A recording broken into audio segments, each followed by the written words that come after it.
నమస్తే, welcome to I dream. నేను మీ విజిత. ప్రస్తుతం మనతో పాటు ఉన్నారు gastro hepatologist doctor Kavya Dendukuri. ఇప్పుడు మేడంతో మాట్లాడి మనకున్న డౌట్స్ అన్నిటినీ క్లియర్ చేసుకుందాం. నమస్తే మేడం. నమస్కారం అండి, thank you so much. Madam, చాలా మందిలో లివర్ పాడైపోయింది అంటుంటారు. అట్లా అంటే సడన్గా ముందు మనకు ఎటువంటి సిమ్టమ్స్ లేకుండా సడన్గా ఇట్లా తెలుస్తుంది మనం చెకప్కి వెళ్ళినప్పుడు. మనకు సిమ్టమ్స్ అనేవి ఏం తెలియవా మేడం లివర్ పాడైనప్పుడు ముందుగానే? ఇది యాక్చువల్లీ చాలా ఇంపార్టెంట్ క్వశ్చన్ అండి. నేను ఎస్పెషలీ దీని మీద అవేర్నెస్ ఎక్కువ ఇద్దామని అనుకున్నాను. ఎందుకు అంటే ఇప్పుడు లివర్ పాడవటం అంటే 3 స్టేజెస్ ఉంటాయి. ఒకటి ఫ్యాటీ లివర్ అయి ఉండొచ్చు, ఒకటి ఫైబ్రోసిస్ అయి ఉండొచ్చు, దాని నెక్స్ట్ స్టేజ్ సిరోసిస్ అయి ఉండొచ్చు. సిరోసిస్ అంటే 80% లేమన్కి అర్థం అయ్యేలాగా 80% ఆఫ్ ద లివర్ డ్యామేజ్ అయితే దాన్ని మనం సిరోసిస్ అంటాము. సిరోసిస్ స్టేజ్కి ఒకసారి వచ్చారు అని అనుకోండి, ఆ లివర్ మళ్ళీ నార్మల్ అవ్వదు. సో మన బాడీలో రీజనరేటివ్ ఆర్గన్ అంటే మళ్ళీ రీగ్రో అయ్యే ఆర్గన్ లివర్ మాత్రమే. సో లివర్కి ఏదైనా ప్రాబ్లం వచ్చింది అనుకోండి, లివర్ సెల్ డెత్ అవుతుంది, కానీ ఆ ప్రాబ్లం పోయేసరికి లివర్ మళ్ళీ రీగ్రో అవుతుంది. సో లివర్కి ఆ కెపాసిటీ, ఆ టెండెన్సీ, ఆ బ్యూటిఫుల్ కెపాసిటీ ఉంది.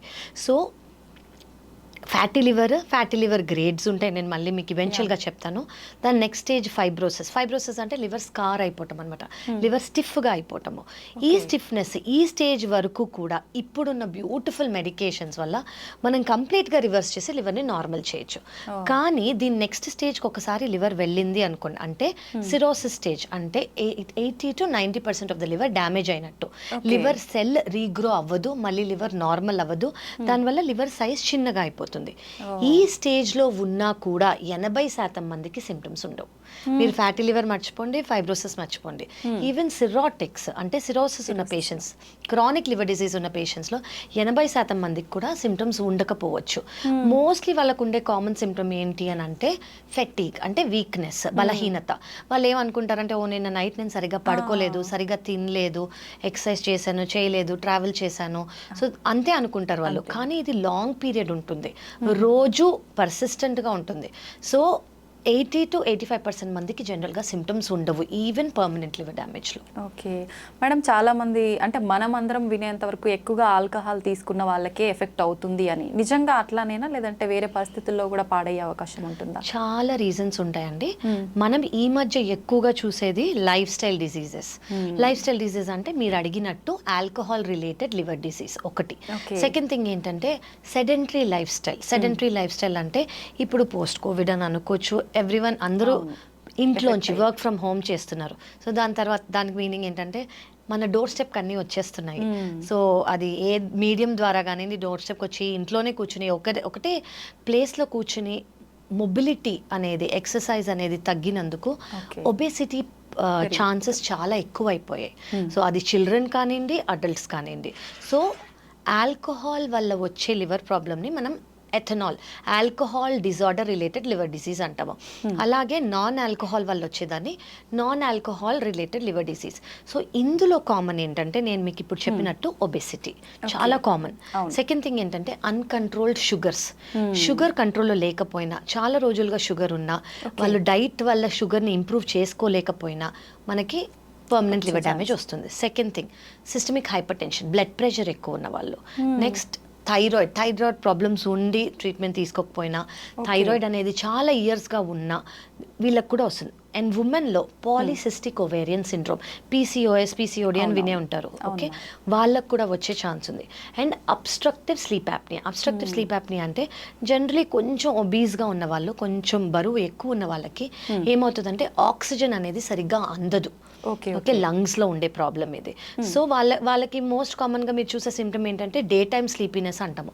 కూర్చునే వాళ్ళు నిద్రపోతారు, వాళ్ళకి అది తెలియదు. సో ఇలాంటి వాళ్ళలో నాష్ అంటే నాన్ ఆల్కహాలిక్ స్టియటోహెపటైటిస్, దీనివల్ల లివర్ ప్రాబ్లం వచ్చే ఛాన్స్ ఉంది. ఇది కాకుండా కామన్ వైరసెస్ లివర్ని ఇది హార్మ్ చేసేవి ఏవంటే hepatitis B, hepatitis C, hepatitis A, hepatitis E కూడా ఉన్నాయి. కానీ జనరల్లీ అవి అక్యూట్ వైరల్ ఇల్నెస్. అంటే ఏంటంటే అది కలుషితమైన నీరు కానివ్వండి, ఫుడ్ కానివ్వండి తీసుకున్నందుకు జాండిస్ వస్తుంది. కానీ మన ఇమ్యూనిటీనే దాన్ని పెరిగినప్పుడు జాండిస్ మన ఇమ్యూనిటీనే ఆ వైరస్ని క్లియర్ చేస్తుంది. అట్లీస్ట్ 80 to 85% మందిలో. ఓన్లీ 10% కన్నా తక్కువ మంది లివర్ ఫెయిల్యూర్లోకి వెళ్తారు దీనివల్ల. సో వాళ్ళకి క్రానిసిటీ అంటే చాలా ఏళ్ళగా లివర్ ప్రాబ్లంలో ఉండదు వీళ్ళకి, అక్యూట్గా వస్తుంది. ఈదర్ 90%, 85%, 90% వాళ్ళకి ఇంప్రూవ్మెంట్ ఉండిపోతుంది. 10% మంది మాత్రమే ఫెయిల్యూర్లోకి వెళ్ళే ఛాన్స్ ఉంది, చాలా ఉంది, మిగతా వాళ్ళకి లేదు. ఇది రొటీన్గా ఎక్కువగా చూసేవి. నెక్స్ట్ ఏంటంటే auto immune disorders. Auto immune disorders అంటే జనరలీ మన ఇమ్యూనిటీ ఏం చేస్తుంది, మనకి ఏదన్నా ప్రాబ్లం వచ్చిందనుకోండి, ఆ ప్రాబ్లం నుంచి కాపాడడానికి మన ఇమ్యూనిటీ హెల్ప్ చేస్తుంది. ఫర్ ఎగ్జాంపుల్ మనకి ఏమైనా జ్వరం వచ్చింది, కాఫ్ వచ్చింది, కోల్డ్ వచ్చింది అనుకోండి, ఆ బ్యాక్టీరియా వైరస్ కానీ మన బాడీలోకి వెళ్తే మన ఇమ్యూనిటీ ఆ వైరస్ని బయటికి పంపించేదానికి ట్రై చేస్తుంది. ఇది మన ఇమ్యూనిటీ రోల్. కానీ ఈ ఇమ్యూనిటీనే మన లివర్ సెల్స్ని ఎఫెక్ట్ చేస్తుంది అనుకోండి, దీన్ని ఆటో ఇమ్యూన్ లివర్ డిసీజ్ అంటాము. సో మన ఇమ్యూనిటీ ద్వారా లివర్ డిసీజ్ వచ్చే ఛాన్స్ ఉంది. వీటిల్లో వెరైటీస్ ఉన్నాయి. ఆటో ఇమ్యూన్ హెపటైటిస్ అనుకోవచ్చు, పిబిసి అంటే ప్రైమరీ బిలియరీ సిరోసిస్, లేదా పిఎస్సి ప్రైమరీ స్క్లీరోజింగ్ కొలాంజైటిస్, ఇలా చాలా వెరైటీస్ ఉన్నాయి. సో దీని వల్ల కూడా లివర్ ప్రాబ్లం వచ్చే ఛాన్స్ ఉంది. సో మళ్ళీ కిడ్స్లో అయితే కొన్ని వెరైటీస్ ఉన్నాయి, విల్సన్స్ డిజీజ్ అని, హీమోక్రమటోసిస్ అని, మళ్ళీ పెద్దవాళ్ళకైతే కొన్ని, అలా చాలా. సో ఆల్కహాల్ మాత్రమే కాకుండా అదర్ దెన్ ఆల్కహాల్ దర్ చాలా రీజన్స్ ఉన్నాయి లివర్ ప్రాబ్లమ్. సంబంధమే లేదు, చిన్న పిల్లల్లో కూడా లివర్ ప్రాబ్లం వచ్చేస్తాయి. కొంతమంది అంటే మీరు ఎప్పుడైనా విన్నారో, కొంతమంది ఫేస్ చేసి ఉంటారు, బేబీ పుట్టంగానే జాండిస్తో పుట్టారు బేబీ. సో బేబీ జాండిస్తో పుట్టినప్పుడు కొంతమందికి ఫిజియలాజికల్ జాండిస్ అంటాం, అంటే ఇది నార్మల్. సో వాళ్ళని యూవీ రేస్ కింద పెడతారు, ఒక ఫ్యూ డేస్ పెట్టేసి తీసేయగానే జాండిస్ నార్మల్ అవుతుంది. కానీ కొంతమందికి లివర్లో ఉన్న డక్స్లో ప్రాబ్లం వచ్చే ఛాన్స్ ఉంటుంది. డక్ట్ అంటే ఏంటంటే ఇది మీ లివర్ అనుకోండి, లివర్కి బైల్ జ్యూస్ ప్రొడ్యూస్ అవుతుంది కదా, అది ఆ డక్స్లోంచే పారి మనకి డైజెషన్ అవుతుంది అనమాట. సో ఆ డక్స్లో ప్రాబ్లం ఉందనుకోండి, బిలియరీ అట్రేషియా అని, అలా చాలా కండిషన్స్ ఉంటాయి. అప్పుడు వాళ్ళ లివర్ పనిచేయదు. ఈ చిన్న పిల్లలు 5-6 రోజుల పిల్లలు, మంత్స్ కాదు, days, just days, 5 to 6 days, 1 week, వీళ్ళకి కూడా లివర్ ఫెయిల్ అయ్యే ఛాన్స్ ఉంటుంది. సో వాళ్ళకి permanent cure liver transplantation. Treatment ద్వారా ఛాన్స్ లేదు అంటే ఒకవేళ ఫెయిల్ అయిపోయిన లివర్, జనరలీ బిలియరీ అట్రేషియాకి ఒక సర్జరీ చేస్తారు, దాన్ని 40 రోజుల కన్నా ముందే చేసుకోవాలి. కానీ 40 రోజుల కన్నా ముందు అది గుర్తించలేదు అనుకోండి, ఈ సర్జరీ చేసి ఫెయిల్ అవుతుంది అనమాట. ఫెయిల్ అయినందుకు వాళ్ళకి లివర్ ట్రాన్స్ప్లాంట్ మాత్రమే పర్మనెంట్ క్యూర్. అలా పిల్లలకి కూడా చాలా ఉన్నాయి. మేడం, ట్రాన్స్ప్లాంటేషన్ అనగానే చాలా వరకు అంటే కొంచెం టెన్షన్ గానే తీసుకుంటాము. ఎలా ఉంటుంది మేడం ఆ ప్రాసెస్, అదంతా ఎలా ఉంటుంది? సో లివర్ ట్రాన్స్ప్లాంటేషన్ అనేదండి ముందు అంటే ఒక 10-15 ఏళ్ల క్రితం ఇండియాలో లివర్ ట్రాన్స్ప్లాంటేషన్ లేదు. ఓన్లీ మనం సింగపూర్కో బయట వేరే కంట్రీస్కి వెళ్ళి లివర్ ట్రాన్స్ప్లాంటేషన్ చేయించుకుని వచ్చేవారు. కానీ ఇప్పుడు మనకున్న అడ్వాన్స్మెంట్స్ వల్ల, మనకున్న వెరీ గుడ్ హాస్పిటల్స్ వల్ల, డాక్టర్స్ వల్ల ఇండియాకి లివర్ ట్రాన్స్ప్లాంటేషన్ వచ్చింది. లివర్ ట్రాన్స్ప్లాంటేషన్ అంటే అసలు ఏంటి? సో 2 టైప్స్ ఉన్నాయి. ఒకటి ఏంటంటే ఫస్ట్ పర్మనెంట్గా లివర్ డ్యామేజ్ అయింది. ఇప్పుడు ఎవరైతే పేషెంట్ ఉన్నారో వాళ్ళకి లివర్ పర్మనెంట్గా డ్యామేజ్ అయిందా, అది మనం చూడాలి. సో పర్మనెంట్ లివర్ డ్యామేజ్ అంటే నేను ఇందాక మీకు చెప్పినట్టు సిరోసిస్ అంటే లివర్ సెల్ డెత్ అవుతుంది కానీ లివర్ రీగ్రో అవ్వదు. సో వీళ్ళకి ఏమవుతుంది అంటే ఇంత ఉండాల్సిన లివర్ అనుకోండి, ఇంత అయిపోతుంది, చిన్నగా అయిపోతుంది, లివర్ ష్రింక్ అయిపోతుంది. లివర్ ష్రింక్ అయిపోతే లివర్లో ప్రెషర్ ఎక్కువ అవుతుంది, లివర్లో ప్రెషర్ ఎక్కువై లివర్ ఫెయిల్ అవుతుంది. సో వీళ్ళని క్రానిక్ లివర్ డిజీజ్ సిరోసిస్ అంటాం. సో ఇందులో 10% మందికి లివర్లో క్యాన్సర్ వచ్చే ఛాన్స్ కూడా ఉంటుంది. సో వీళ్ళకి ట్రాన్స్ప్లాంటేషన్ చేయటం చాలా అవసరం. ఇప్పుడు ప్రతి సిరోటిక్కి ట్రాన్స్ప్లాంట్ అవసరం లేదు. ఇప్పుడు ఇందులో compensated liver disease, decompensated liver disease అని ఉంది. కాంపన్సేటెడ్ లివర్ డిజీజ్ అంటే పర్మనెంట్ లివర్ డ్యామేజ్ ఉన్నా కూడా లివర్ ఫెయిల్యూర్ సిమ్టమ్స్ లేవు. అంటే మీకు అర్థమయ్యేలా చెప్పాలంటే 100% లివర్లో 80% పాడైపోయింది అనుకోండి, మిగతా 20% ఏదైతే ఉందో అది ఆ 80% లివర్ ఎంత పని చేస్తుందో అంత పని చేయడానికి ట్రై చేస్తుంది. సో వాళ్ళకి ఇమ్మీడియట్గా లివర్ ఫెయిల్యూర్ సిమ్టమ్స్ కానివ్వండి, లివర్ ఫెయిల్యూర్ సిమ్టమ్స్ అంటే ఏంటంటే blood vomiting, black colour motion, muscle మొత్తం పోవటం, అంటే జనరలీ మీరు చాలా మందికి వీక్నెస్ నేను ఇందాక చెప్పినట్టు. సెకండ్ ఏంటంటే మజిల్ లాస్ ఎందుకు అవుతుంది అంటే ఇప్పుడు ఎవరైనా జిమ్కి వెళ్ళారనుకోండి, మజిల్ గెయిన్ చేసుకోవడానికి ప్రోటీన్ తీసుకుంటారు, ఆ ప్రోటీన్ మన లివర్ ద్వారా ఫామ్ అవుతుంది. సో లివర్ ఫెయిల్ అయిపోయింది అనుకోండి, ప్రోటీన్ అనేది ఉండదు, బయటికి వెళ్ళిపోతూ ఉంటుంది. సో ఫస్ట్ మనకు కనిపించేది ఏంటంటే వాళ్ళ చీక్స్ కానివ్వండి, జా బోన్స్ కానివ్వండి, నెక్ కానివ్వండి, చెస్ట్, ఇదంతా మజిల్ పోయి బోన్ మీద స్కిన్ ఉన్నట్టు అంత వాళ్ళ బ్లౌజెస్ లూజ్ అయిపోవటము, వాళ్ళ షర్ట్స్ లూజ్ అయిపోవటం, ఇవి మనకి ఫస్ట్ కనిపించేది. సెకండ్ థింగ్ ఏంటంటే బ్లడ్ వామిటింగ్ లేదా బ్లాక్ కలర్ మోషన్. నేను మీకు చెప్పినట్టు లివర్ ప్రెషర్ ఎక్కువైనందుకు ఇప్పుడు ఇంత లివర్కి ఇంత ప్రెషర్ వస్తుంది. సో మన బాడీ ఏం చేస్తుంది, ఈ ప్రెషర్ని డైవర్ట్ చేయడానికి ఇప్పుడు ఒక ట్యాప్ లాగా, ఇప్పుడు ఈ ట్యాప్ పెద్ద ప్రెషర్తో వస్తే ఇట్లా బయటకు వచ్చేస్తాయి కదా, అలాగే బాడీనే ఇన్ని కొలెటరల్స్ ఫామ్ చేస్తుంది అనమాట ఈ ప్రెషర్ లివర్ భరించలేక.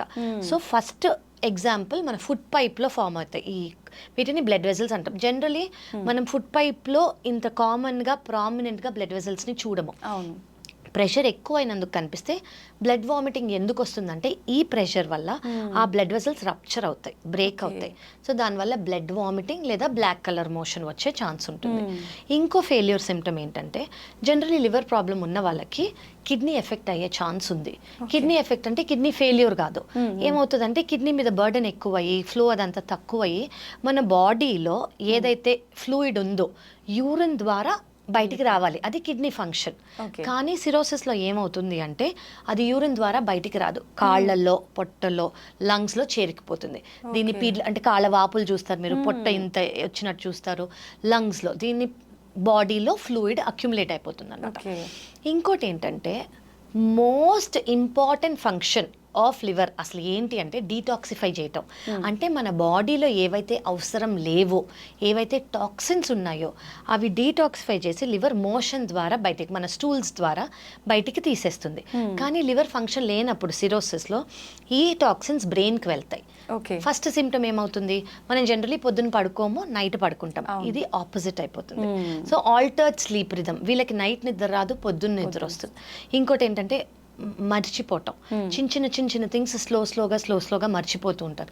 థర్డ్ థింగ్ ఏంటంటే కూర్చునే నిద్రపోవటం, పొద్దున్న నిద్ర ఎక్కువ. ఇలా గ్రేడ్స్ ఉంటాయి. ఫోర్త్ గ్రేడ్ ఏంటంటే కోమా. ఓకే, సో ఇది లివర్ ఫెయిల్యూర్ సిమ్టమ్. చాలా ఇంపార్టెంట్ థింగ్ మనకు తెలుసు, ఇప్పుడు లివర్ సెల్ డెత్ అవుతుంది అని చెప్పాను కదా, సో ఎనీవేస్ జాండిస్ అనేది ఉంటుంది వీళ్ళలో. సో ఇవి కాకుండా చాలా ఇంపార్టెంట్ లివర్ డిజీజ్ ఉన్నప్పుడు, సిరోసిస్ ఉన్నప్పుడు మనం ఎందుకు తెలుసుకోవాలి అంటే క్యాన్సర్ వచ్చే ఛాన్స్ ఉంటుంది వీళ్ళలో. సో క్యాన్సర్ వచ్చినప్పుడు నేను ఎప్పుడు నా పేషెంట్స్కి చెప్పేది ఏంటంటే మీరు ఎక్కడున్నాయన any part of the world ఒక్కసారి సిరోసిస్ వస్తే 6 నెలలకు ఒకసారి ఖచ్చితంగా సిటీ స్కాన్ చేసుకోవాలి. ఎందుకు అంటే క్యాన్సర్ ఉంటే మనం ఎవ్రీ 6 మంత్స్కి మనం సిటీ స్కాన్ చేయించుకున్నాం అనుకోండి, అది పర్మనెంట్గా ఎర్లీ స్టేజ్లోనే డిటెక్ట్ చేస్తాం. సో అది పర్మనెంట్గా క్యూర్ చేయొచ్చు. అది just part of the liver తీసేసో లేదా లివర్ ట్రాన్స్ప్లాంటేషన్ చేసో. సో ఇవి కాంప్లికేషన్స్. సో ఇవి లేని వాళ్ళని కాంపన్సేటెడ్ సిరోసిస్ అని అంటాం, ఇవి ఉన్న వాళ్ళు డీకంపన్సేటెడ్ సిరోసిస్ అంటాం. కాంపన్సేటెడ్ సిరోసిస్ ఉన్న వాళ్ళు అంటే ఈ కాంప్లికేషన్స్, ఈ లివర్ ఫెయిల్యూర్ సిమ్టమ్స్ లేని వాళ్ళు ఒక ఫ్యూ ఇయర్స్ బాగానే ఉంటారు. వాళ్ళు రెగ్యులర్ ఫాలోఅప్తో రావాలి. అంటే 3 నెలలకు ఒకసారి బ్లడ్ టెస్ట్, 6 నెలలకు ఒకసారి సిటీ స్కాన్, ఎండోస్కోపీ చేసుకుంటూ ఉండాలి మాత్రలతో. కానీ ఈ లివర్ ఫెయిల్యూర్ ఉన్న వాళ్ళు ఖచ్చితంగా లివర్ ట్రాన్స్ప్లాంట్ చేయించుకోవాలి. ఎందుకు అంటే ఇప్పుడు మీకు చెప్పిన ప్రతి సిమ్టమ్ లివర్ ఫెయిల్ అయినందుకు, ఈ లివర్ బాగా అవ్వదు. సో ఈ లివర్ ఫెయిల్ అయినంత సేపు మీకు ఈ సిమ్టమ్స్ వస్తూనే వస్తాయి కాబట్టి మనం ఓన్లీ ట్రీట్ చేస్తే ఏమి ఉపయోగం ఉండదు. సో కాజింగ్ ఏజెంట్ ఏంటి, ఫెయిలింగ్ లివర్.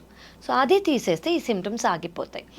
సో దీంట్లో 2 వెరైటీస్ ఉన్నాయి, live donor liver transplantation, diseased donor liver transplantation. Live donor liver transplantation అంటే ఇప్పుడు ఫర్ ఎగ్జాంపుల్ ఒక పేషెంట్కి సిరోసిస్ ఉంది, పర్మనెంట్ లివర్ డ్యామేజ్ ఉంది, వాళ్ళు ఓ బ్లడ్ గ్రూప్ అని అనుకోండి, బ్లడ్ గ్రూప్ని బట్టి ఇది డిసైడ్ అవుతుంది.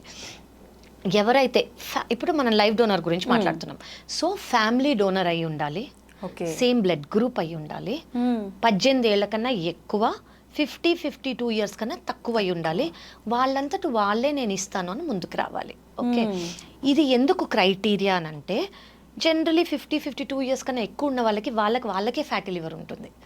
సో ఫ్యాటీ లివర్ ఉన్నా కూడా మేము కరెక్ట్ చేసి తీసుకున్న వాళ్ళు ఉన్నాం, అంటే యంగర్ వాళ్ళు లేకపోతే ఎమర్జెన్సీ సిచ్యువేషన్. కానీ వీ ప్రిఫర్ 50 to 52 ఇయర్స్ కన్నా తక్కువ వాళ్ళు. సో ఇప్పుడు ఈయన పేషెంట్ అనుకోండి, ఈ పేషెంట్కి సర్జరీ అయ్యే ముందు ప్రీ లివర్ ట్రాన్స్ప్లాంట్ ఇవాల్యుయేషన్ అని ఒకటి చేస్తాం. అంటే ఏంటంటే ఇది మేజర్ సర్జరీ. ఈ సర్జరీ ఈయన body can it with stand ఇంత మేజర్ సర్జరీకి కాంప్లికేషన్స్ లేకుండా బాగానే ఉంటారా? సో అలా heart doctors, lungs doctors, anaesthesia doctors అందరూ చూసి okay this patient is fit అని చెప్తారు. అలాగే ఏ అయితే డోనర్ ఉంటారో, అంటే డోనర్ అంటే ఎవరు? నార్మల్ పర్సన్, ఆయనకి ఏ ప్రాబ్లమ్స్ లేవు, ఆయనకో ఆవిడకో, ఓకే, వాళ్ళు ముందుకు వచ్చినప్పుడు వాళ్ళకు కూడా pre liver transplant, pre donation evaluation అవుతుంది. ఓకే ఓకే, వాళ్ళకి ఎంత లివర్ ఉంది, వాళ్ళకి మిగతా ప్రాబ్లమ్స్ ఏమన్నా ఉన్నాయా, వాళ్ళకి సర్జరీ చేసేటప్పుడు రిస్క్ ఏమన్నా ఉందా అని ఫస్ట్ తెలుసుకోవాలి. ఏంటంటే బ్లడ్ గ్రూప్ మ్యాచ్ అయి ఉండాలి, అదైతే ఫర్ షూర్. సెకండ్ థింగ్ ఏంటంటే వాళ్ళు డోనర్ మనం ఇవాల్యుయేషన్ చేసేటప్పుడు 1% రిస్క్ ఉందని తెలిసినా మేమే వద్దంటాం. ఎందుకు అంటే ఒక నార్మల్ పర్సన్కి కాంప్లికేషన్ ఇచ్చినట్టు. సో వీ ఆర్ సెల్స్ మేమే వద్దంటాం. సో భయపడాల్సిన అవసరం లేదు. థర్డ్ థింగ్ తెలియాల్సింది ఏంటంటే ఎవరైతే డొనేట్ చేస్తారో లివర్, వాళ్ళకి లైఫ్ రిస్క్ 0. అసలు లైఫ్ రిస్కే లేదు. విత్ ఇన్ 2 weeks, అంటే 2 వారాల నుంచి 4 వారాల లోపల ముందు ఎంత లివర్ ఉండిందో అంత లివర్కి గ్రో అవుతుంది. సో ఇప్పుడు డోనర్ వచ్చారు, డోనర్కి మనం ఇవాల్యుయేషన్ చేసాం, ఆయనకి 100% లివర్ ఉంది. 100% నుంచి జనరలీ మేము 30 అరౌండ్ అంటే ఇవాల్యుయేషన్ చేసి ఈయనకి ఎంత వెయిట్ అలా మాకు ఇవాల్యుయేషన్ క్యాలిక్యులేషన్స్ ఉంటాయి. దాన్ని బట్టి ఎంత తీసుకోవాలని అనుకున్నాం. ఫర్ ఎగ్జాంపుల్ 30 తీసుకున్నాం అనుకోండి, ఈ పేషెంట్ ఎవరైతే ఉంటారో వీళ్ళ లివర్ మొత్తం తీసేస్తాం, డ్యామేజ్ అయిపోయింది కాబట్టి. సో ఈ 30% పేషెంట్కి పెడతాం. ఆ డోనర్ దగ్గర 70% ఉంటుంది, ఈయన దగ్గర 30% ఉంటుంది. 2 వారాల నుంచి 4 వారాల లోపల ఈయనకి 30% నుంచి 100% అయిపోతుంది, ఈయనకి 70% నుంచి 100% అయిపోతుంది. నేను మీకు చెప్పినట్టు liver is a regenerative organ. So ముందు ఎంత ఉండిందో అంత అయిపోతుంది. సో దీనివల్ల రిస్కే లేదు. ఓకే, సో డోనర్ ఎవరైతే డొనేట్ చేస్తున్నారో వాళ్ళకి ఇది తినకూడదు, అది తినకూడదు, ఇది చేయకూడదు, అది రెస్ట్రిక్షన్స్ కానివ్వండి, లిమిటేషన్స్ కానివ్వండి, ఏమీ లేవు. అండ్ మెడికేషన్స్ లేవు. జనరలీ 5th డే లేదా 6th డే వాళ్ళు డిశ్చార్జ్ అయిపోతారు. ఓకే, నాకు తెలుసు నా particular patient donors marathon runners, day to day life carry on, అంత ప్రీ వెడ్డింగ్ కూడా ఇచ్చిన వాళ్ళు ఉన్నారు. So with in 2 months marriage చేసుకున్న వాళ్ళు ఉన్నారు. సో డోనర్కి అంటే నేను ఇది ఎందుకు చెప్తున్నాను అంటే ఏ విధమైన కాంప్లికేషన్ అనేది డోనర్కి ఉండదు. ఓకే, పేషెంట్ ఎవరైతే ఉన్నారో ఫస్ట్ 1 month చాలా మెడికేషన్స్ తీసుకోవాల్సి వస్తుంది. ఎందుకు అంటే ఇప్పుడు మన ఇమ్యూనిటీ ఏంటంటే ఏదైనా కొత్త ఆర్గన్, బ్యాక్టీరియా వచ్చి మలేరియా అనేది చిన్నది వచ్చింది అనుకోండి బయటికి పంపించేస్తుంది కదా, అలా కొత్త ఆర్గన్ వచ్చింది. లివర్ అనేది ఆ బాడీకి సంబంధించింది ఒక ఆర్గన్ మనం పెడుతున్నాం. సో ఆ ఆర్గన్ ఇది నా లివర్ కాదు అని బాడీ బయటకు పంపించకుండా ఇమ్యూనిటీని సప్రెస్ చేస్తాం కొంచెం. సో ఆ ఇమ్యూనిటీని సప్రెస్ చేసినప్పుడు ఇన్ఫెక్షన్స్ వచ్చే ఛాన్స్ ఉంటాయి. ఆ ఇన్ఫెక్షన్స్ రాకుండా మొదటి నెల 2వ నెల కొంచెం ఎక్కువ మెడికేషన్స్ ఉంటాయి, తర్వాత లైఫ్ లాంగ్ ఒక టాబ్లెట్ అంతే. So that is about live donor. Second option ఏంటంటే disease donor liver transplantation. Disease donor అంటే ఫ్యామిలీ డోనర్ లేరు అని అనుకోండి, అంటే సేమ్ బ్లడ్ గ్రూప్ లేరు, లేదా వాళ్ళకి ఇవాల్యుయేషన్ చేస్తే మ్యాచ్ అవ్వలేదు అని అనుకోండి, లేదా ఏజ్ క్రైటీరియా మనకి మ్యాచ్ అవ్వట్లేదు అనుకోండి, డిజీజ్ డోనర్ తీసుకుంటాం. డిజీజ్ డోనర్ అంటే ఏంటంటే ఇప్పుడు ఎవరిదైనా డెత్ అయిందనుకోండి వాళ్ళ ఫ్యామిలీ దానంగా ఇచ్చే ఆర్గన్. ఓకే, బ్రెయిన్ డెడ్ అని వాళ్ళని. సో ఇప్పుడు ఫర్ ఎగ్జాంపుల్ పేషెంట్ ఓ గ్రూప్లో ఉన్నారనుకోండి, మనం మీకు చెప్పినట్టు పేషెంట్కి ప్రీ లివర్ ట్రాన్స్ప్లాంట్ ఇవాల్యుయేషన్ చేస్తాం. ప్రీ లివర్ ట్రాన్స్ప్లాంట్ ఇవాల్యుయేషన్ చేసినప్పుడు ఓ గ్రూప్లో ఈయనని లిస్ట్లో పెడతాం. లిస్ట్లో పెట్టినప్పుడు ఏమవుతుంది, ఓ గ్రూప్ ఆర్గన్ అంటే ఎవరన్నా ఫ్యామిలీ దానంగా ఇస్తుంది అనుకోండి ఒక ఓ గ్రూప్ని, ఆ లివర్ తెచ్చి ఈయన పెడతాం. ఫస్ట్ ఇది పెట్టే లోపల మేము ఫస్ట్ ఆర్గన్ చెక్ చేస్తాం బాగానే ఉందా లేదా, ఆన్ టేబుల్ బయోప్సీ చేసి ఓకే ఇది మంచి లివర్, దేనివల్ల ఆయన చనిపోయారు, ఇది అవన్నీ మేము చూసుకుంటాం. మంచి లివర్ అని తెలిస్తే వీ విల్ ట్రాన్స్ప్లాంట్. ఇది disease donor liver transplantation. So that is about liver transplant. అంటే మీరు అన్నారు మొత్తం లైఫ్ లాంగ్ ఒకటే టాబ్లెట్ వాడాలి అని చెప్పి, ఇంకా అసలు కాంప్లికేషన్స్ వచ్చే అవకాశం లేదు.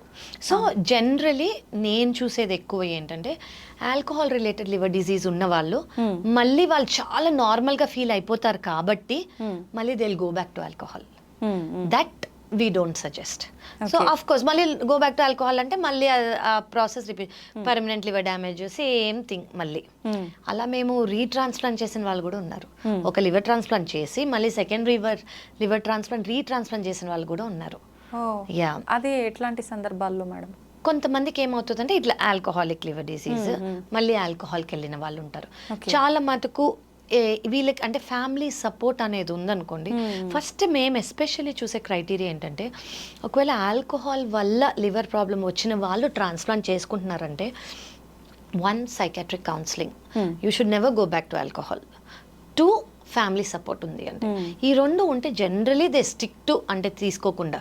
కానీ కొంతమంది వెళ్ళిన వాళ్ళు ఉన్నారు, సో వాళ్ళకి మళ్ళీ రీట్రాన్స్ప్లాంట్ చేయాల్సి వస్తుంది. ఓకే, అప్పుడు ఏమైనా రిస్క్ ఉంటుందా? రిస్క్ ఎక్కువ ఉంటుంది. ఎటువంటి? అంటే ఒక ఆపరేషన్ చేసింది మళ్ళీ ఆపరేషన్ కాబట్టి, బట్ అఫ్ కోర్స్ మనం ఇవాల్యుయేషన్ చేస్తాం, వాళ్ళకి ఎంత రిస్క్ ఉందో చూస్తాం, అదంతా సేమ్ ప్రాసెస్సే. కానీ మనకి రిస్క్ ఉందని చెప్తే ఎక్స్ప్లెయిన్ చేసి చేయాలి. ఒక సర్జరీ ఏరియాలో మళ్ళీ చేయటం కదా, అందుకు. సో మేజర్ సర్జరీ ఇది. బట్ మేము చేసిన వాళ్ళందరూ by the grace of God they are fine. Okay, success rate బాగానే ఉంటుందా? Success rate is more than 95% అండి. ఓకే, సో సక్సెస్ ఇప్పుడు బేసిక్లీ లివర్ ట్రాన్స్ప్లాంటేషన్ కావాలి అని అనుకున్న వాళ్ళు ముందుకొచ్చి ట్రాన్స్ప్లాంట్ చేయించుకుంటున్నారంటే, చాలా ఇంపార్టెంట్ ఏంటంటే నేను చూసింది రైట్ టైమింగ్. కొంతమంది నాకేం సిమ్టమ్స్ లేవు, జస్ట్ కొంచెం కాలవపో, జస్ట్ ఇది అని అనుకున్న వాళ్ళు, డీలే చేసిన వాళ్ళు ఎమర్జెన్సీగా ట్రాన్స్ప్లాంట్కి ల్యాండ్ అవుతారు. ఎందుకంటే లివర్ డ్యామేజ్ అయిపోయింది ఆల్రెడీ. ఓకే, బట్ కొంతమంది కరెక్ట్గా డెసిషన్ తీసుకున్న వాళ్ళు they are completely fine. Post transplant they will be totally fine. Okay madam, చాలా మంది ఆల్కహాల్ తాగితే లివర్ పాడవుతుందని ఐడియా ఉన్నప్పటికీ, అంటే ఎంత మోతాదులో తాగితే పాడవదు అనేది ఒక పెట్టుకుంటారు, ఇంత తాగితే పర్వాలేదంట అని చెప్పి, అది నిజమే అంటారా? యాజ్ అ లివర్ డాక్టర్ నేను అది చెప్పకూడదు, కానీ గైడ్ లైన్స్ ఉన్నాయి. కానీ నేను ఇది ఎందుకు సజెస్ట్ చేయను అంటే, ఈ గైడ్ లైన్స్ ఏవైతే ఉన్నాయో అవి వెస్టర్న్ కంట్రీస్లో చేసినవి. అంటే మన Indian body composition, Indian body proportion బట్టి ఇంకా చేయలేదు. Western American and European studies ఏం చెప్తాయి అంటే, జనరలీ ఒక ఎక్స్ అమౌంట్ మ్యాన్ తీసుకున్నారనుకోండి, అంతే ఉమెన్ తీసుకుంటే ఉమెన్కి వచ్చే ఛాన్స్ ఉంది లివర్ ప్రాబ్లం మ్యాన్ కన్నా. So 7 grams per day man తీసుకోవచ్చు, 3 to 4 grams per day women తీసుకోవచ్చు అని. కానీ I will not suggest this because మన ఇండియన్ స్టడీస్ ఇంకా అవ్వలేదు. ఓకే ఓకే మేడం, చాలా ఇప్పుడు ఈ మధ్య కాలంలో సోషల్ మీడియాలో చూస్తున్నాం, లివర్ ప్రాబ్లమ్స్ ఏమున్నా ఈ ఒక అంటే జ్యూస్ తాగితే ఇది తీసుకుంటే క్లీన్ అయిపోతుంది అది ఇది అని చెప్పి, డీటాక్స్, ఇదంతా వాస్తవమే అంటారు? కాదండి, అసలు ఏది వాస్తవం లేదు. నేను బెస్ట్ డీటాక్స్ ఏంటి అని మీరు నన్ను అడిగారు అనుకోండి, మన బాడీని అసలు అండర్ ఎస్టిమేటే చెయ్యొద్దు. ఏ డీటాక్స్ కావాలో అదంతా మన బాడీలో ఉంది. కరెక్ట్ దాన్ని అబ్యూస్ చేయకుండా డస్ట్బిన్ లాగా ప్రతిదీ తినేసి ప్రతిదీ తాగేసి మన బాడీ చెప్తూ ఉంటుంది ఇది నీకు పడట్లేదు అని. ఆ సటిల్ సైన్స్ మనం తీసుకున్నాం అనుకోండి, అసలు డీటాక్స్ వరకు మనం వెళ్ళక్కర్లేదు. ఓకే, ఆ సైన్స్ తీసుకొని ఇవి మీకు పడుతున్నాయని తినేటప్పుడే మీకు అర్థమైపోతాయి, ఇవి మీకు పడట్లేదు అని తినేటప్పుడే అర్థమైపోతాయి. అవి అవాయిడ్ చేసుకుంటే చాలు. చాలా మంది ఏం చేస్తారు, ఒక్కసారే కదా అబ్బా నాకేం కాలేదు అని కంటిన్యూ చేస్తారు. Over a period of time ఒక డీటాక్సింగ్ తో మొత్తం తీసేద్దామని అనుకుంటారు. కానీ అట్లా మిరకిల్ జ్యూసెస్ ఏవి లేవు మార్కెట్లో ఉన్నవి, నథింగ్ వర్క్స్. ఓకే, ఆ జస్ట్ ఏదో తాగడానికి, ఒకవేళ ఏమన్నా ఉంది అంటే ఆల్కలైన్ గా ఉండడానికి బాడీ తీసుకోవచ్చు. ఏంటి అంటే ఇప్పుడు జనరలీ డైట్లని బట్టి మన బాడీ యాసిడ్ కంటెంట్ పెరిగిపోతూ ఉంటుంది అనమాట. సో ఈ బాడీ యాసిడ్ కంటెంట్ తగ్గించడానికి కావాలంటే డీటాక్స్ డ్రింక్స్, కుకుంబర్, వాటర్లో లెమన్ వేసుకొని అవన్నీ తీసుకోవచ్చు. బట్ దానివల్ల ఏ క్యూర్ లేదు, దానివల్ల నేనైతే ప్రమోట్ చేయను, దానివల్ల ఇప్పటివరకు స్టడీస్ కూడా లేవు. మేడం, జనరల్గా చాలా మంది హెల్త్ చెకప్స్ రెగ్యులర్గా చేయించుకుంటూ ఉంటారు. అలా చేసుకున్న హెల్త్ చెకప్లో మనకు లివర్ ఏమైనా డ్యామేజ్ ఉందనే విషయం తెలుసుకోవచ్చు అంటారా, లేదంటే ఏదైనా సపరేట్ చెకప్ ఉంటుందా దీనికి? మోస్ట్ ఇంపార్టెంట్ క్వశ్చన్ అండి. చాలు జనరలీ మాస్టర్ హెల్త్ చెకప్ చేసుకుంటే మనకి కామన్గా అయ్యేది ఒకటి ultrasound abdomen and liver function test.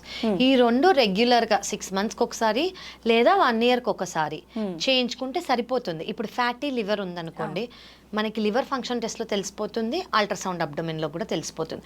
So ఈ రెండిట్లో ఇప్పుడు నేను మోస్ట్ ఇంపార్టెంట్గా మీకు చెప్పాలి ఏమనుకున్నాను, ముందు ఫ్యాటీ లివర్లో మనం 15 కేసులో లేదా 30 కేసులకు ఒకటి నేను ఫ్యాటీ లివర్ చూసేదాన్ని.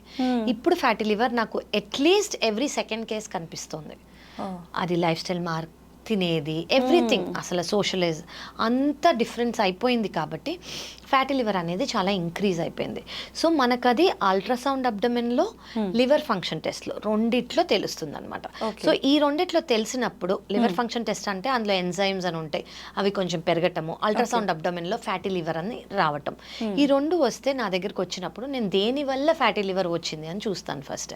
సో దేని వల్ల వచ్చిందో అది ట్రీట్ చేస్తూ ఇప్పుడు దాంతో పాటు మెడికేషన్స్ 5 years బ్యాక్ వరకు ఫ్యాటీ లివర్కి అసలు ట్రీట్మెంటే లేదు.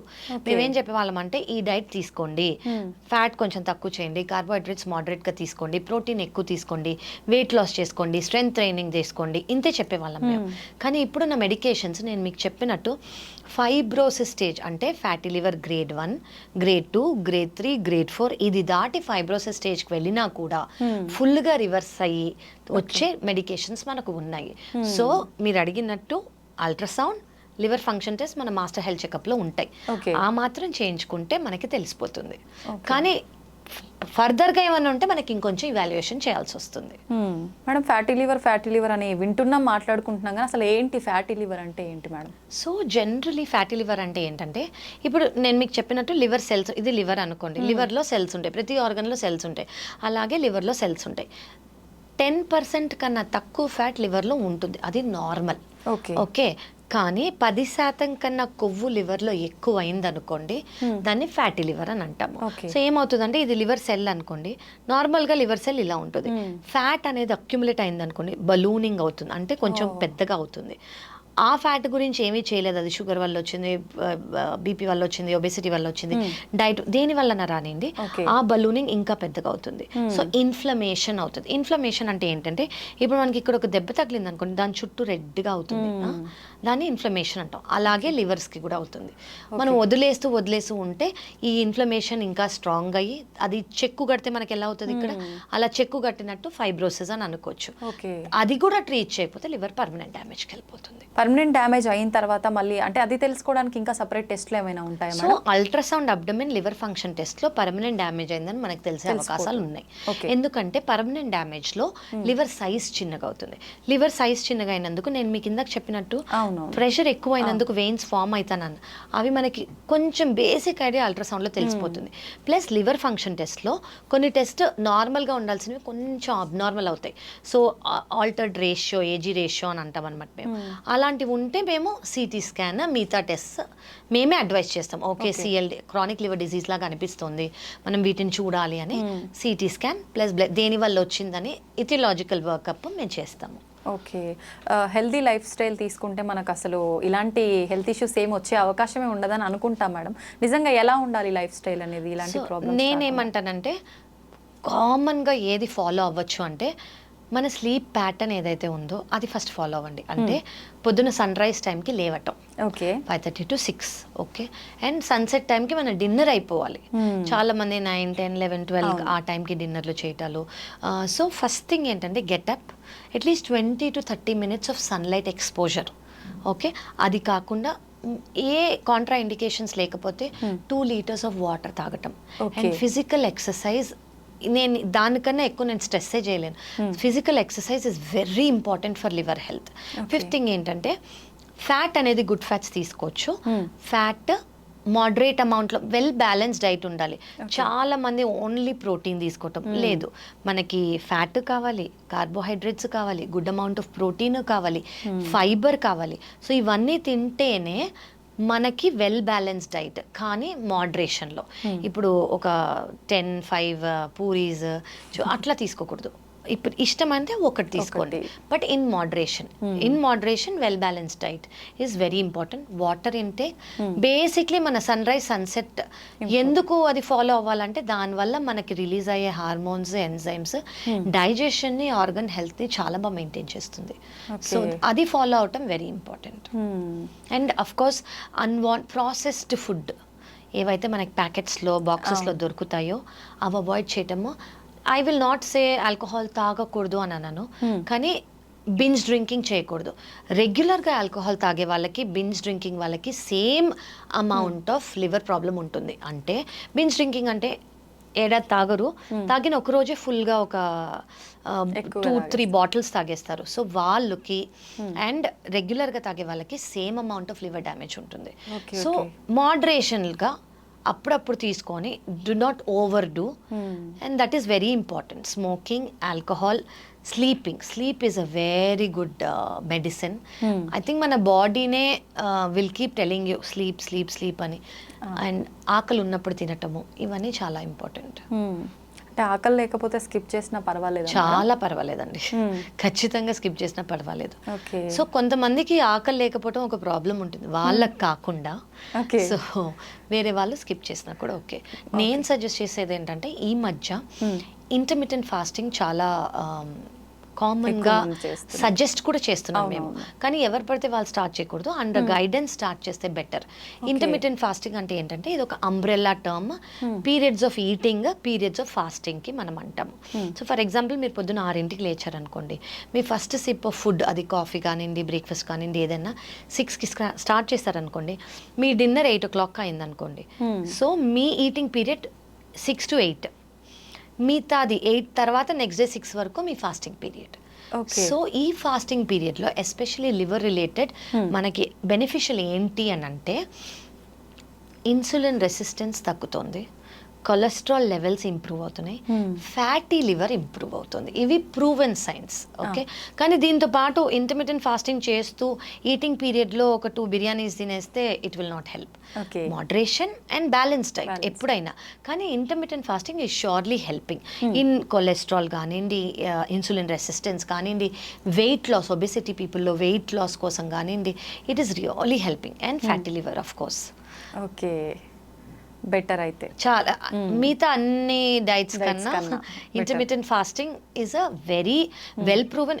ఎందుకు వేరేవి నేను ఎక్కువ చెప్పట్లేదు అంటే ఇన్ని స్టడీస్ లేవు వాటి మీద, కొంచెం కొంచెం చిన్న చిన్న స్టడీస్, పైలట్ స్టడీస్ అంటాం కదా, అవి చేసి వాళ్ళు స్టార్ట్ చేసేస్తున్నారు. వీటికి ఇప్పుడు ఇదంతా మన ఈ రోజు వచ్చింది కాదు, ఇది మన అమ్మమ్మ వాళ్ళు, తాతగారు వాళ్ళు ఎప్పటి నుంచో స్టార్ట్ చేసింది. ఒక particular day, Ekadashi, what ever it is, ఆ రోజు తినకపోవటము, ఓన్లీ ఈవినింగ్ బ్రేక్, అదే స్నాక్ మాత్రమే తీసుకోవటము, బిఫోర్ సన్సెట్ తినేసేయటము, ఇవన్నీ ఎప్పటి నుంచి ఉన్నాయి. బికాజ్ అది మన బాడీ ఆల్గోరిథం, మనం అది ఫాలో అయితే ఇంకేది ఎక్కువ చేయక్కర్లేదు. ఓకే, చాలా మంది అంటే లంచ్ టైంలో లంచ్ చేయకుండా మార్నింగ్ బ్రేక్ఫాస్ట్ బదులు లంచే తినేసి వెళ్ళిపోతుంటారు, అట్లా స్కిప్ చేసి. అలా పర్వాలేదు? ఇంటర్మిటెంట్ ఫాస్టింగ్ చేస్తున్నారు అనుకోండి, మీ బ్రేక్ఫాస్ట్ టైం మీ ఫాస్టింగ్ టైంలో వచ్చింది అంటే మీరు నైట్ 8 నుంచి నెక్స్ట్ డే 12 వరకు తినను అని అనుకున్నారు అనుకోండి, బ్రేక్ఫాస్ట్ టైం అయిపోయింది, మీరు ఫాస్ట్ బ్రేక్ చేసే 12 o'clock అంటే డైరెక్ట్గా లంచ్ చేస్తున్నారంటే నో ప్రాబ్లం. కానీ అందరూ ఇంటర్మిటెంట్ ఫాస్టింగ్ చేయకూడదు. ఎవరైతే చేస్తున్నారో ప్లీజ్ ఖచ్చితంగా అండర్ గైడెన్సే చేయండి. కొంతమందికి ఇంటర్మిటెంట్ ఫాస్టింగ్ పడదు, ఎస్పెషల్లీ డయాబెటిక్ చాలా మంది ఉంటారు, వాళ్ళకి షుగర్ లెవెల్స్ తక్కువ అయిపోవటాలు, ఇలా చాలా హెడ్ ఏక్స్ రావటాలు, ఇలాంటివి ఉంటాయి. సో ఎవరు చేయగలరు అనేది మీరు కనుక్కొని చేసుకుంటే ఇట్ ఈస్ వెరీ బెనిఫిషియల్. చాలా బెనిఫిట్స్ ఉన్నాయి వీటికి. ఓకే ఓకే, ఖచ్చితంగా మనం గైడెన్స్ తోటే ఫాలో అవ్వాలి ఇలాంటివన్నీ. కరెక్ట్. ఓకే మేడం, లివర్ విషయానికి వస్తే మళ్ళీ చాలా మంది ఆల్కహాల్ ఇందాక మాట్లాడుకున్నట్టు మెయిన్ రీజన్ అనుకుంటాము.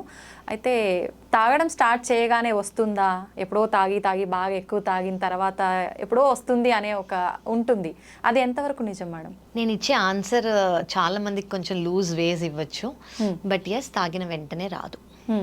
కానీ కొంతమంది బింజ్ డ్రింకింగ్ నేను చెప్పినట్టు చేసిన వాళ్ళకి ఇది ఓన్లీ ఆల్కహాల్ కాదండి, వాళ్ళ జెనెటిక్ కాంపోజిషన్, అలా చాలా రీజన్స్ ఉంటాయి. ఓన్లీ ఆల్కహాల్ మాలిక్యూల్ వల్ల లివర్ ప్రాబ్లం రాదు, వాళ్ళ జెనెటిక్స్, వాళ్ళ బాడీ కాంపోజిషన్, అలా చాలా ఇది ఉంటాయి. సో మోస్ట్లీ మనం అబ్జర్వ్ చేసేది ఏంటంటే ఆల్కహాల్ స్టార్ట్ చేసి అది రెగ్యులర్గా స్టార్ట్ చేసిన వాళ్ళు ఓవర్ పీరియడ్ ఆఫ్ టైమే వాళ్ళకి ఆల్కహాలిక్ లివర్ ప్రాబ్లం వచ్చే ఛాన్స్ ఉంటుంది.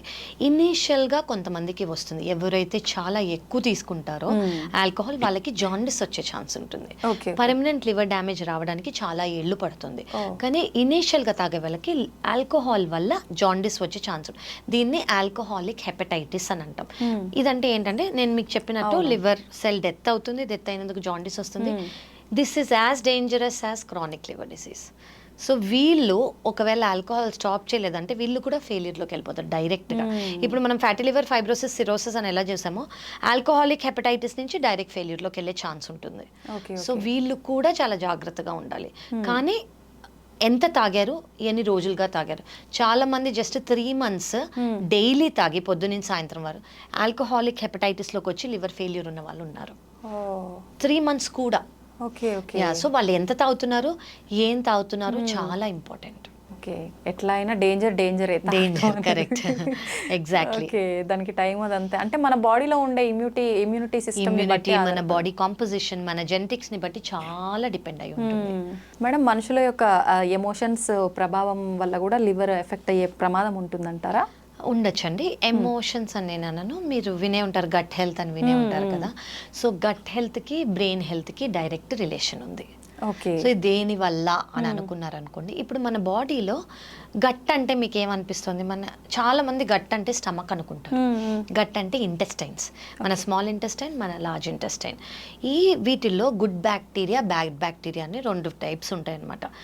గుడ్ బ్యాక్టీరియా తక్కువ అయిపోయి బ్యాడ్ బ్యాక్టీరియా అనేది ఎక్కువైంది అనుకోని, దీనికి డైరెక్ట్ యాక్సెస్ బ్రెయినే. ఇప్పుడు gut is your second brain అని అంటారు. లిసన్ టు యువర్ గట్ అంటాం కదా, మీ గట్ ఏం చెప్తుందో అది వినండి అని అంటాం కదా, ఇంట్యూషన్.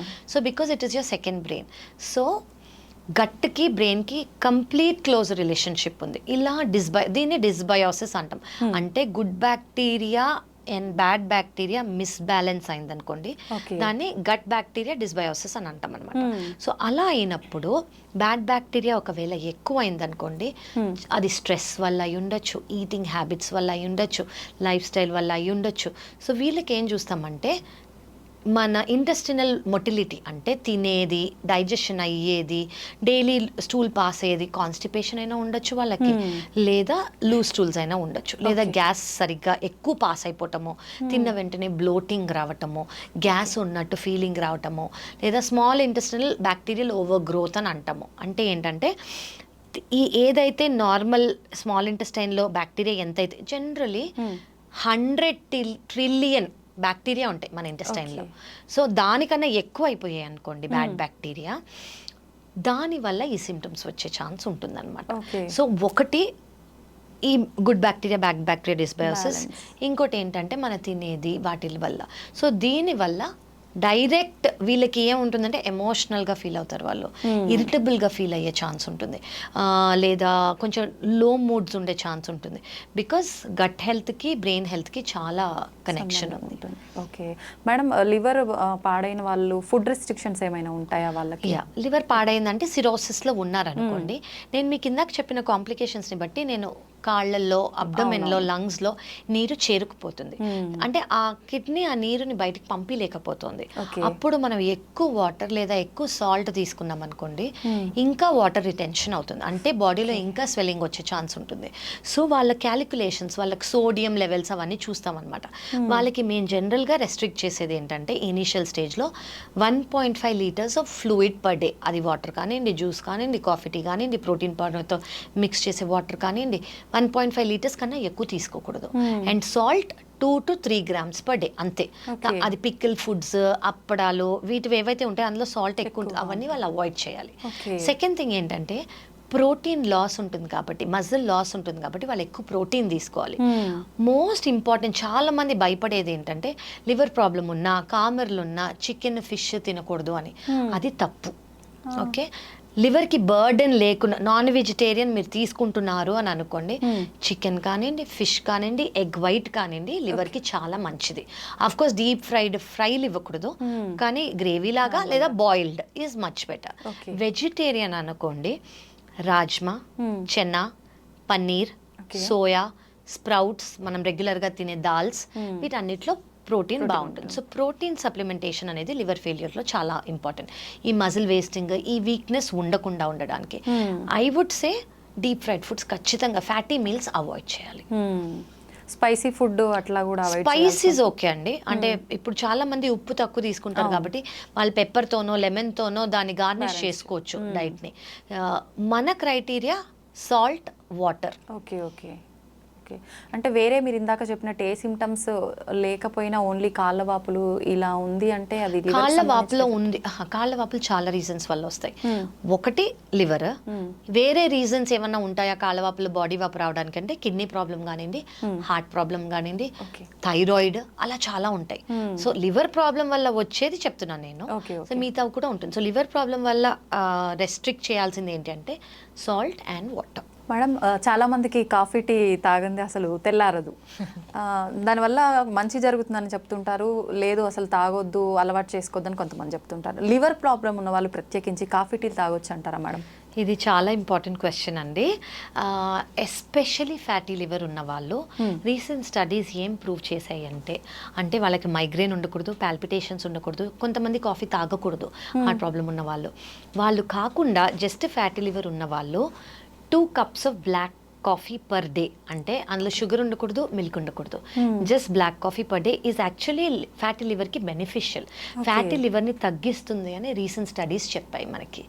సో ఫ్యాటీ లివర్ మీరు అడిగినట్టు కాఫీ ఈజ్ యాక్చువల్లీ గుడ్. ఎవరైతే అంటే చాలామందికి అఫ్కోర్స్ మిల్క్ షుగర్తో అలవాటు, కానీ మీరు అది చేంజ్ చేసుకోగలిగితే కాఫీ మానక్కర్లేదు. ఓకే, టీతో అంత స్టడీస్ లేవు. సో టీ బెనిఫిషియలా కాదా మనకి ఇంకా తెలీదు.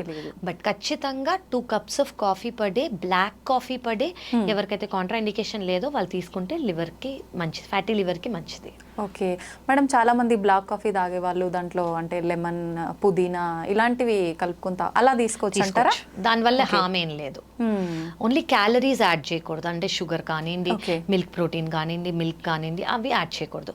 ప్లెయిన్ బ్లాక్ కాఫీ వాళ్ళు ఏమైనా ఫ్లేవర్స్ యాడ్ చేసుకోవాలంటే చేసుకోవచ్చు. గ్రీన్ టీ విషయానికి వస్తే మేడం తీసుకోవచ్చు అంటారా? చాలా మంది అడుగుతారండి గ్రీన్ టీ ఏమైనా ఇంపార్టెంట్ అని. నాకైతే తెలిసి it doesn't do any much thing. అంటే దానివల్ల వెయిట్ లాస్ కానివ్వండి, దానివల్ల లివర్కి బెనిఫిట్ కానీ నేనైతే ఇప్పటి వరకు చదవలేదు. మేము ఎవరికి ప్రొపగాండా కూడా చెయ్యము.